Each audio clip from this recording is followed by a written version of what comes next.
Hello, everyone. Welcome to today's training. I usually do these every Tuesday. I'm kind of getting the timing figured out for what will work best, but right now around 2 p.m. ish usually seems to be working for me with childcare and other issues that pop up. So, to anyone who hasn't watched me before, my name is Heather Woodruff, and I'm a certified nutritional practitioner and digestion guru. And what I do is I support women to live lives that are wild and IBS free through deep digestive healing so that they can truly start healing their digestive tract rather than simply managing their digestive symptoms. So that's what I do. And today I'm live on both Facebook as well as Instagram, as I usually do almost every Tuesday. And I'm going to be sharing a bit more about my story and what exactly that looked like for me. Some of the mistakes I made along the way, some of the things that I did that almost prevented me from making this journey, some of the fears I had, and all that kind of jazz. So I'm going to be chatting for just a few minutes about that today to talk that through. If you're interested in kind of taking some of those first steps into your digestive healing journey, there is a link in the description field of this Facebook Live that is for your free 3-day meal plan for IBS flare-ups. You don't necessarily need an IBS diagnosis to download and benefit from that bad boy. So make sure you get it because it is the most digestive healing foods on the planet crammed into that 3-day meal plan. So it's an awesome jumpstart. Don't wait for a flare-up or your digestion to be going through a funky period to implement it. You can implement it now and really start getting some good, nourishing goodness happening in your tummies. And if you're watching on Instagram, you can find that over on the link in my bio in my profile, my Instagram profile at Heather Woodruff Nutrition. So, kind of to get started with my journey and where that began, like my digestive stuff didn't really start until I was probably in my early to mid 20s. Hi, Tina. I looking back now and knowing what I know about the health and wellness, it really actually started much earlier, even though I wasn't seeing digestive stuff happening at that point in time. But in my childhood, I have a pretty long and complicated childhood with eczema and allergies. I had chronic infections as a child. I got my tonsils taken out when I was about 5 years old. I have a toddler now, and it breaks my heart to think about her going for surgery at such a young age. And the doctor actually told my mom afterwards that my tonsils were so inflamed and so infected that they literally fell apart in his hands when he removed them. So that's how much inflammation was going on in my poor little body, even at a very, very young age. So this chronic eczema and allergies and all this kind of infections, and I was sick a lot. And though that doesn't sound like gut health stuff, it definitely is. There's definitely a correlation and a link, and I've seen it time and time again in the clients and the people that I work with. So it definitely started there. And then in my early 20s, I moved from the prairies to the West Coast. I'm going from a very dry climate to I'm going to the rainforest and a much more a much more humid climate. And my skin issues seem to actually get a lot better in that humidity rather than being in that dry climate. I'm sure many of you can relate to that. And but what happened is that those other issues that I had kind of going on eventually evolved into digestive issues. So I started getting really gassy and bloated after meals. I started having to run to the bathroom like 8+ times a day.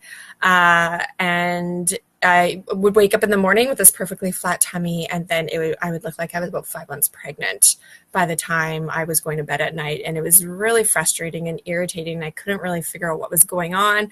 At the time, I worked in the corporate world and in a big open office concept. So when I was running to the bathroom 8 times a day, I was super self-conscious of it and to this day, I hate open office concepts and what that looks like. And it makes me super nervous to even think about being in that certain circumstance, even though I do not have those digestive issues anymore. But it was really frustrating for me. And of course, I do what most people do in those circumstances where something seems to be not right in their bodies. I went to the doctor and started explaining to them what was going on. I got sent for a huge battery of tests with stool tests and blood work and abdominal ultrasounds and all this stuff. And I was sent for all these tests and everything just kept coming back normal, other than my iron being a little low, which now, again, that's something that I see often in my digestively challenged clients where iron is something that's not being absorbed with all of that intestinal inflammation. So that was the only thing that really came up, which I was told to just take an iron supplement and go with it from there. And the doctor said because everything was coming back normal, that it must be IBS. Like it's definitely a process of elimination kind of diagnosis. It's not like there is one test for IBS. They can't figure out anything else, so you get classified kind of as IBS. But I wasn't really given anything. I wasn't severe enough for them to give me any medication.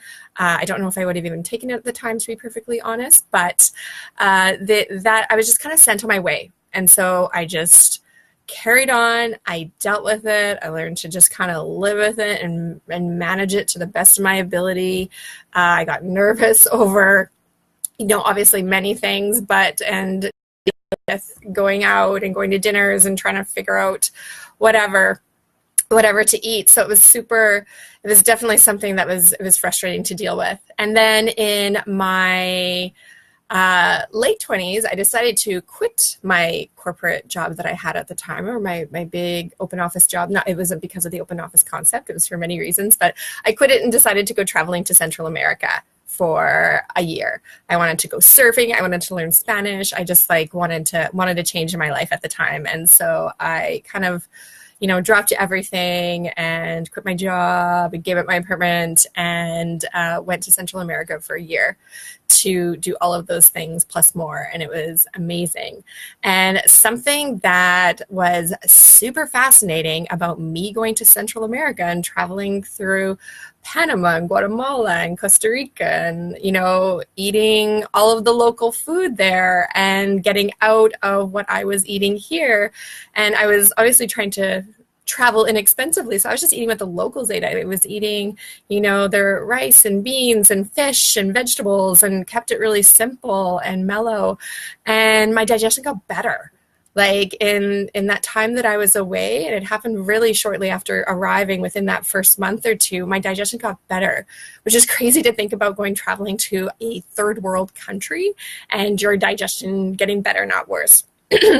I did have one bout of food poisoning, I think, once when we were in El Salvador for a few days. But other than that, my digestion was amazing. And I was like, awesome, I am cured. I just need some sunshine and some surf and I'm set and I'm ready to go. And I thought that was kind of it for me, it was just kind of something going on, and whatever it was, me quitting my job and moving to a tropical paradise, maybe was the answer to it. And so from there on, I just, carried on. And eventually, after coming back to Vancouver and to the West Coast and to life back here, my digestion issues started coming back. I started getting bloaty and gassy and irritated again, and not to the extent that it was, but I started to see it happening. And I was like, no way, this is not, I had seen the light of how good I could feel if that stuff wasn't there, and I was not willing to go back. And I wasn't willing to have that kind of life anymore. That was kind of the turning point for me, that I was like, heck no, I'm going to figure this out. What is different? I get that my lives were completely different from living in Central America to here, but what was so different that it would make such a difference? And so diet didn't even occur to me until I went to see a naturopathic doctor. And I had actually went to see one before even I went to the trip to try and figure things out, but even that wasn't helpful at the time. I think I had the wrong one. But So the naturopathic doctor at the time that I went to, who's still my naturopathic doctor now, like over a decade later, is pointed out that while I was traveling and on this amazing accidental whole foods based diet that was probably organic because they can't really afford pesticides in a lot of the places that we were eating, that just like was really amazing and nourishing for my tummy as opposed to how I was eating before. And it was really funny because I didn't consider diet because I thought I ate actually very healthy. I was having a smoothie every morning. I was dumping in my greens powder. I had took multivitamins. I rarely ate meat because at that point in time, I was living on my own a lot and I didn't want to just like make massive meals. So I thought it was healthier not to eat meat. So I was just, I actually thought I was eating healthy. So when I actually started kind of digging deeper, looking at my diet and realizing what classified as a whole foods based diet and what didn't, this is kind of where huge aha moments came to me about, things that I was eating every single day that I thought were healthy that were actually killing my gut, that were actually just inflaming it and turning it inside out. So, obviously, so I went to work. I went to work at transforming my diet and my digestive health because, as I said, I wasn't willing to accept the fact that living here in Canada, this is how my diet was, and I knew it had to be something. I knew it just wasn't sunshine and surfing, though I know that can obviously, with our beautiful brains, can make a huge difference with our digestive health. But I knew it. I knew it within me that wasn't just it. So obviously the work to transform my diet definitely wasn't easy. I'm not gonna like go up here and say like, oh, like you did it in 3 easy steps and it was no big deal. It took me a bit to figure out what worked for me. I would keep learning things new. And then, every time I learned something new, it kind of rocked my world. And I definitely got overwhelmed a bit and caught up in this whole, there's so much information coming my way and I didn't know what to believe or not believe about what was good. Was broccoli safe? Was it evil? Like what's happening, with all the different, media and whatnot when it comes to food and nutrition, it was super confusing. And I just had this whole mentality a little bit that if I'm not doing it perfectly, then do I really even want to do this at all? And but for the most part, I just kind of kept pushing through and making changes every single week, and did it slowly, a little bit at a time, rather than trying to jump all in like head first. And listen to my body about what worked and didn't work. I learned in that time that eating a primarily vegetarian diet was not okay for me. Like a lot of that plant-based protein just like did not really work for my gut, and it really was creating a lot of gas and bloating and irritation in there. I also ate I don't know if you guys remember, I don't even know if it's still in the market anymore. I ate a lot of processed tofu and veggie round ground, which I don't know if anyone remembers that, but it was I thought it was just vegetables that looked like ground beef, but it definitely was a lot more than that, and a lot of processed food. I was eating Vector cereal. It said all natural and a great source of, calcium and all these vitamins and minerals. It turned out it was loaded with sugar. I started looking at all the foods that I was eating that were organic, them around.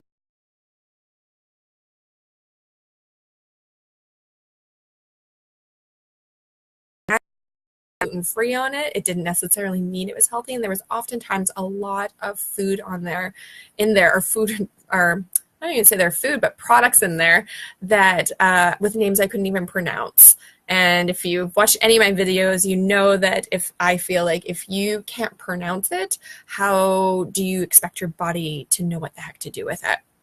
So it was definitely a transition, and it took me a while to kind of figure out what worked and what didn't work for me. And The whole process ended up being so empowering for me. I turned my belly into the amazing blissful state that I could actually tolerate dairy again. That's not something that I could. After, some long-term healing, I actually could start implementing some of these foods that normally used to wreak havoc on my gut. So it was a journey, but I made it and just kind of kept plugging along and working along. And the whole process was so inspiring and empowering to me that I went back to school, became a certified nutritional practitioner, a holistic nutritionist, and which, fast forward to me speaking to you here today. And, some of the walls that I put up for myself when I was first starting that journey or first deciding to go on that journey were oftentimes, often about giving. I was so worried about giving up some of my favorite foods that they would take all of the enjoyment of eating out of my life. Like I was like, if I'm going to give up dairy, like what about my cheese and, poutine? I love poutine. I used to eat it so much. And it was one of my go-to weekend foods and things like that. And P.S. I still love poutine. I just have it, when it's at certain times and for my little treat moments or my good for my soul foods. But it's, I started, which, I was so worried about the enjoyment that I got from these foods, about losing that, and which actually seems kind of silly now when I think about it. That my life's happiness is based around these foods. And while I think like food can be an enjoyable experience, especially when you're eating with loved ones and family and friends and whatnot, and, actually enjoying what you're eating, it is not meant to give us happiness. If I'm not going to be happy if I don't have cheese, then I definitely need to be looking at my life and seeing what the heck is going on with the rest of my life. That is my happiness is going to be 100% based around these specific foods that I'm going to be trying to give up. And during that healing journey, I found so many new foods is the crazy thing, that foods that I love now to pieces that I know I never would have found had I not gone down that road and down that journey. Coconut banana muffins, hello, like those are definitely, stuff that fruits and veggies that I love now, and even just different types of baking and bone broths and soups and all this whole world of like good food that I never would have gone down and never would have realized. So I was focusing on what I was losing and didn't realize on how much I was actually going to gain from the different food choices that I was going to be working on. Hi, Cindy. Oh my goodness. Hi.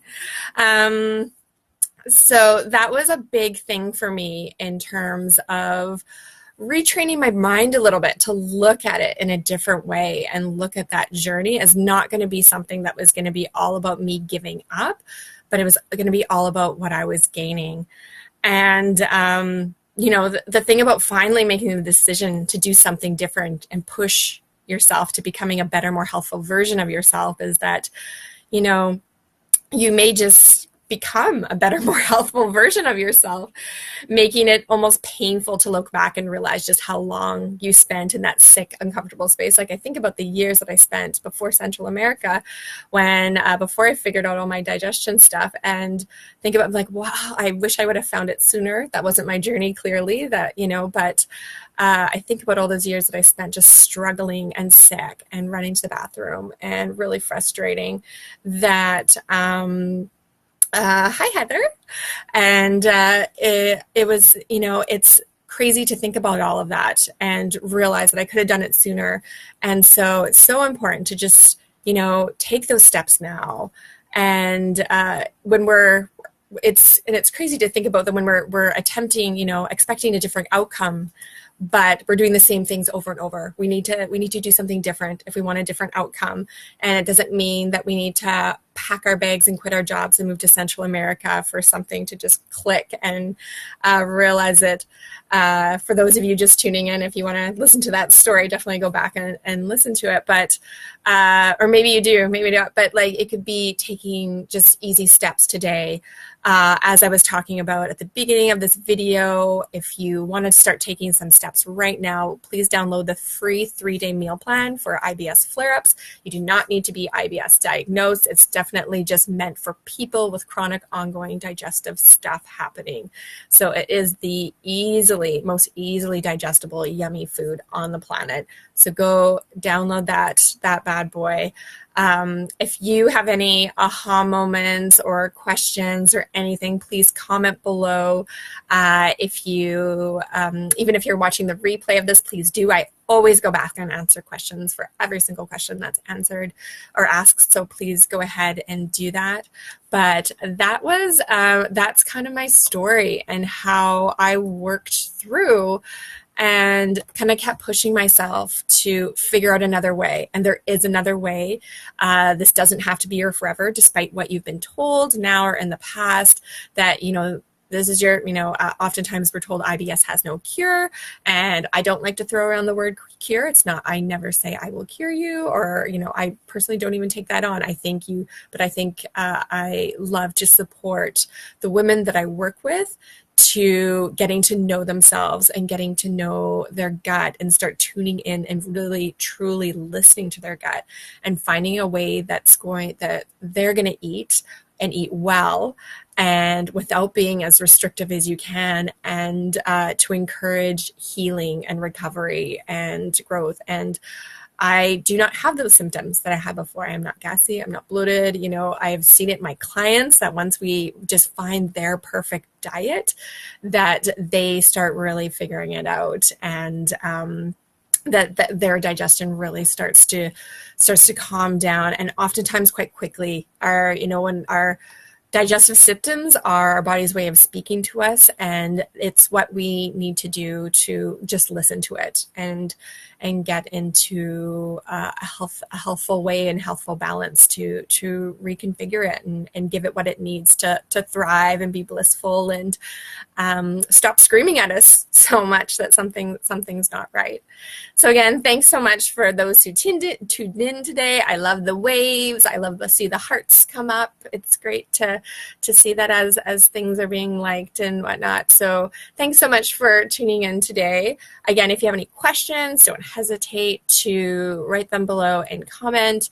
And don't forget to download your 3-day meal plan for IBS flare-ups, which is in the description of this Facebook Live. We're back over on the link. Oh, I saw another heart. Thanks for the hearts, guys. Over on my profile link in my Instagram for those who are watching over there. So thanks again so much, and I look forward to chatting with you guys next time. Take care. I'm going to tune off from Facebook or Instagram first. And goodbye to my friends over at Facebook that are watching. Take care, Cindy.